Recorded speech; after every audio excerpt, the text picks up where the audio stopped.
আছে? ওমরে ফারুক বলেন, বাবার 3টা দায়িত্ব। নাম্বার 1, আইয়ানতাকিয়া উম্মাহ, বাবা তার ছেলের জন্য ভালো মায়ের ব্যবস্থা করবে।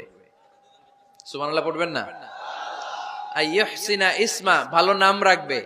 আইয়ুআল্লিমাহুল কিতাব, কোরআন শিক্ষা দিবে। এবার ছেলে বলে, শোনেন, আমার আব্বাই 3টার একটাও করে নাই, 3টার একটাও করে নাই, আর বিচার দিতে আসছে আমার নামে।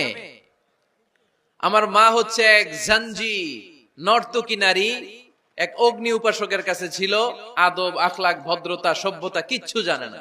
এ আমার মা, আমার জীবনে কিছুই ভালো কিছু শিখায় নাই।